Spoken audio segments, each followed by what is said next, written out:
So large parts of Pretoria have been without electricity today, not because of load shedding, but because of the collapse of at least 6 power lines last night. Let's get an update now from the Tshwane Mayor, Cilliers, who's joining us on News at Prime. Cilliers, very good evening to you. Grateful for your time. How much progress have you made in restoring its electricity services? So obviously there has been extensive damage with 7 electricity pylons collapsing last night. We're still investigating the exact cause, but it seems that on 3 of those pylons that collapsed, there seems to be evidence of interference, either vandalism or attempted theft, a stripping of metal. And we'll get to the causes of it. For now, we've managed to open the N4 highway, which was closed. Obviously, those 132 kV lines were lying across the highway.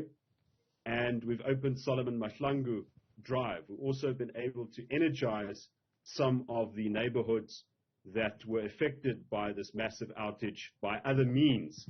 Testing is continuing substation for substation because we obviously don't know the extent of the damage. The pylons collapsing, the wires coming down on the highway is one aspect, but we still don't know exactly whether this has triggered other faults, and that's why it's important to do those tests. As for the estimated time of restoring power, it is extremely difficult at this stage. We are in talks with Eskom to try and assist us with supplies and expertise, especially to erect structures in the place of those pylons to get those 132 kV lines up and going again. So for the areas where you say you've been able to bring back power through other means, what are the other means? So backfeeding, basically, electricity networks run in a ring, and you sort of isolate the network and you feed it from another source.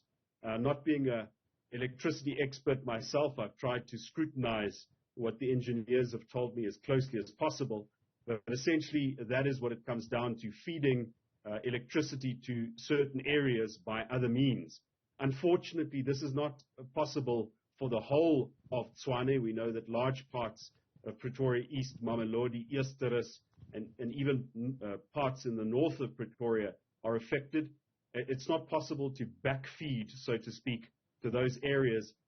The repair work will need to be done for electricity to be fully restored.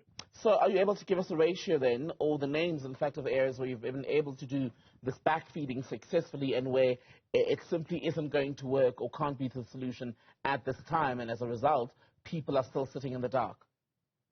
So there are massive outages. Our press statement, I could read it to you, which areas are affected, but that's going to take up the remainder of the interview. What I can say is that areas such as Vapatrand, parts of Ferry Glen, parts of Watlu have been re-energized. As we speak, there are areas being energized, but Pretoria North, parts of Centurion, Mamelodi, Cilliers are still down. I don't have the exact figures, but I think the important point is to make sure that we work until every single area that's been affected by this outage is restored. The trouble is also that parts that have been re-energized might go off again, depending on what faults are detected, because the extent and the nature of this damage is immense. And is that why there's also this complication as far as an ETA on when power will be restored to most or all of Tshwane, in fact, at this stage, on a more full-time basis, shall we say? Yeah, so the municipality typically doesn't keep these pylons in stock, and the length of the cable that is affected is just tremendous. So we are going to need assistance from Eskom and other suppliers. And so there are various dependencies. And the biggest mistake you can make in these instances, and I've lived through 1 or 2 of them with some ward councillors, is to make promises which we can't keep. We are putting pressure on the administration, on the head of electricity, the city manager, and so forth, to give us ETAs so that ward councillors can communicate clearly to the public. But we are simply not in a position to make promises now because the full extent of what might be wrong and how long it's going to take us to source material and expertise is just not credibly available at the moment.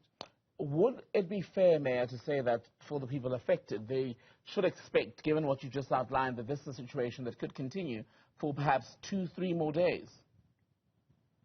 There is still considerable time and effort that is required to restore the outages. And as I just mentioned, to give days at this stage is very risky because we might breach public trust, and that's very important to us.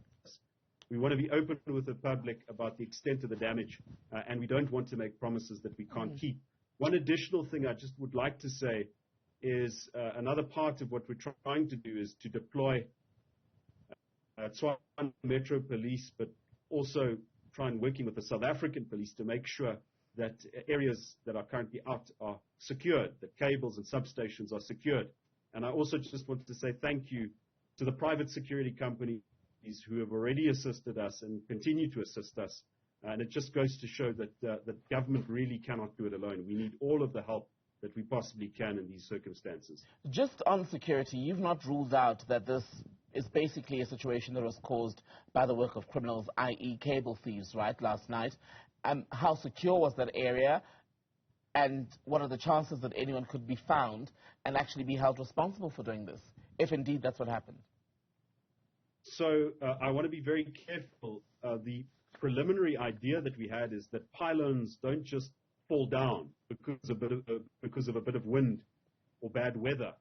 There's usually other circumstances, and because of the extent of cable theft and criminality and vandalism on service infrastructure, that was the first hypothesis. And indeed, when officials examined each of the 7 pylons affected, on 3 of them there were clear signs of interference, either deliberate sabotage or attempts to strip the metal off of these pylons. Whether that was the proximate cause, we'll still need to determine that. The South African police were on the scene today, crime intelligence. Tshwane Metro Police, whose main functions are bylaw enforcement, traffic control, and visible policing, simply don't have the capacity. And you asked, were they secure? Well, these are these large trellised pylons that you'd see crossing the highway that runs through bush, runs through kilometers and kilometers of area that is just, it's not possible to police each and every part of it. But we'll certainly need to look into the use of technology and better cooperation with the South African police to see if we can guard and safeguard our service infrastructure. Mayor Cilliers, thank you very much for that update, sir.